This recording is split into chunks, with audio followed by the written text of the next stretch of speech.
teman-teman, setiap melihat matahari terbit di hamparan sawah kami, ayahku selalu berpesan kepadaku untuk menjadi manusia yang menghargai petani. Untuk mencintai Indonesia seperti petani yang selalu cinta menyediakan pangan untuk kita. Untuk menjadi generasi penerus bangsa yang akan memimpin bangsa-bangsa lainnya. Dengan menjadi lumbung pangan dunia. Salam bahagia dari ayahku, seorang penyuluh yang bangga menjadi bagian dari hebatnya pertanian Indonesia.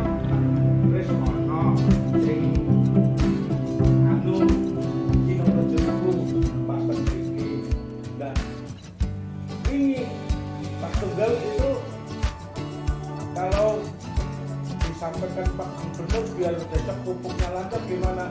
Ya monggo, ini kan saya jadi hanya ya monggo itu betul itulah.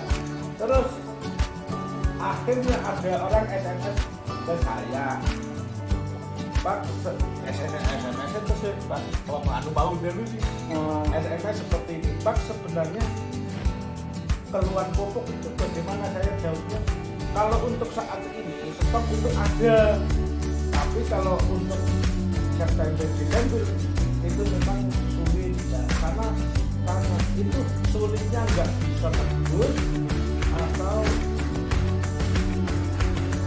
nggak ada pupuk atau kurang pupuk gitu. Kalau bisa saya bantu, yang jelas di Riau itu nggak ada waktu itu, selalu antri. Memang seperti itu kan Bu, waktu itu antri terus, dan poska saja baru Kamis kemarin datangnya. Nah itu sebenarnya hanya seperti itu.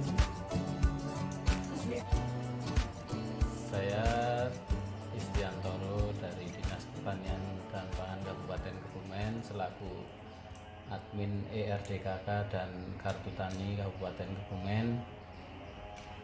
Hari ini saya datang di rumah Pak Tunggal Aribowo selaku Ketua Kelompok Tani Sumber Rezeki Desa Sumberjati Kecamatan Ambal dalam rangka menindaklanjuti aduan ataupun keluhan tentang pupuk bersubsidi di Poktan Sumber Rezeki, yang mana di aduan tersebut ada keluhan kelangkaan pupuk bersubsidi. Akan tetapi setelah saya tindak lanjuti ke lokasi, ternyata kelangkaan tersebut terjadi pada bulan September sampai dengan akhir tahun 2020. Dan untuk saat ini mulai awal Januari sampai dengan sekarang, ternyata petani khususnya Pak Tunggal Aribowo di Poktan Sumber Rezeki ini bisa mengakses atau menebus pupuk bersubsidi menggunakan kartu tani dengan mudah, dan pupuk bersubsidi tersedia, stoknya ada di KPL wilayah Sumberjati ini. Untuk itu saya dari dinas selaku admin kartu tani memberikan himbauan kepada seluruh petani yang ada di Desa Sumberjati, khususnya Kecamatan Ambal, untuk menggunakan kartu taninya yang sudah jadi dan ada kuotanya untuk membeli atau menebus pupuk bersubsidi di KPL sesuai dengan wilayah kerja KPL masing-masing. Terus yang kedua yang ingin saya sampaikan, bahwa alokasi atau kuota pupuk subsidi yang ada di kartu tani adalah untuk 1 tahun. Oleh karena itu dalam hal pada waktu menebus, sebaiknya petani jangan menghabiskan seluruh kuota pada awal tahun atau musim tanam pertama, sehingga nanti pada musim tanam kedua dan ketiga tetap bisa memperoleh pupuk bersubsidi, karena alokasi atau kuota yang ada di kartu tani itu untuk 1 tahun. Kalau ditebus di awal tahun semuanya, maka nanti akan kesulitan atau tidak akan bisa mendapatkan pupuk subsidi pada musim tanam 2 dan musim tanam ketiga. Sehingga ini perlu peran serta KPL juga dalam memfilter bagaimana supaya petani tidak menebus pupuk subsidi itu seluruhnya, jatah untuk 1 tahun ditebus pada awal tahun atau pada musim tanam pertama, sehingga musim tanam kedua dan ketiga nanti petani bisa menebus pupuk subsidi kembali. Terus selanjutnya, apabila ada keluhan ataupun aduan tentang pupuk subsidi, akan lebih baik jika tidak langsung disampaikan ke tingkat provinsi, tetapi akan lebih baik berjenjang, disampaikan dulu ke kecamatan, di kantor Balai Penyuluhan Pertanian Kecamatan. Apabila di kantor pertanian kecamatan itu tidak mampu untuk menyelesaikan atau menanggulangi permasalahan tersebut, bisa meningkat ke kantor kabupaten di Dinas Pertanian dan Pangan. Assalamualaikum warahmatullahi wabarakatuh. Perkenalkan, nama saya Tunggal Ari Wibowo dari Desa Sumberjati, Kecamatan Ambal, Kabupaten Kebumen, dengan jabatan Ketua Poktan Sumber Rezeki. Di sini kami mau menyampaikan klarifikasi tentang sulitnya pupuk bersubsidi. Sulitnya pupuk bersubsidi itu di akhir-akhir tahun 2020 itu memang agak kesulitan karena saya sendiri tidak tahu karena apa, tapi untuk tahun 2021 saat ini itu untuk menggunakan kartu tani itu sudah sangat mudah, dan di kios pun stok-stok sudah ada. Dan yang saya sampaikan kemarin itu sebenarnya hanya gendo-gendo rosok ngeluh para petani di saat tahun 2020 akhir tahun. Tapi alhamdulillah ternyata berita ini, laporan ini sebenarnya bukan laporan tapi cuma keluhan dari petani. Alhamdulillah bisa ditanggapi oleh pemerintah. Saya sangat berterima kasih, dan saya kira cukup sekian. Apabila ada kesalahan, mohon maaf yang sebesar-besarnya. Dari saya Tunggal Ari Wibowo. Wassalamualaikum warahmatullahi wabarakatuh. Waalaikumsalam.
tahun itu untuk sumber rezeki itu tidak mempunyai.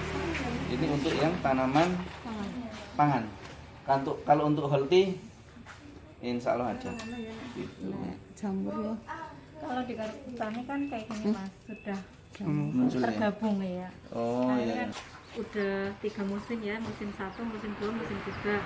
Ya. Ini ureanya juga 1, 2, 3. Nah, kemudian ini yang SP dan ZA itu sebenarnya hanya jatah di musim 3. Di Oh, MT3. untuk MT3-nya. Iya, karena MT3 kan hortikultura. Iya. Oke. Kalau untuk padi dan jagung memang tidak ada. Oh iya. Oke lah, siap. Di penghujung tahun, jadi pemahaman si petani juga ini. Jadi petani dari Januari sampai dengan Agustus itu dia tidak memakai kartu tani, otomatis yang ada di dalam kartu tani sudah terserap dari bulan Januari sampai dengan Agustus.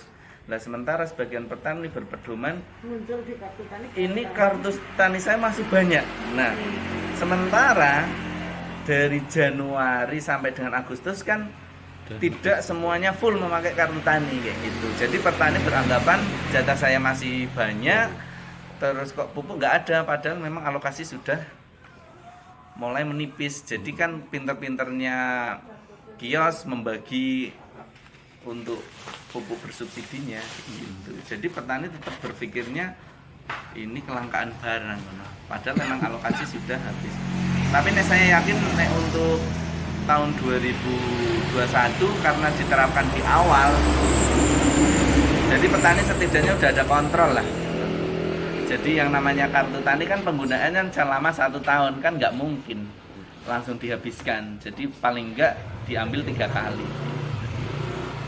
Berarti ada petani yang ngambil sekaligus nggak Mas? Sekarang ini mulai dari awal Januari sampai sekarang.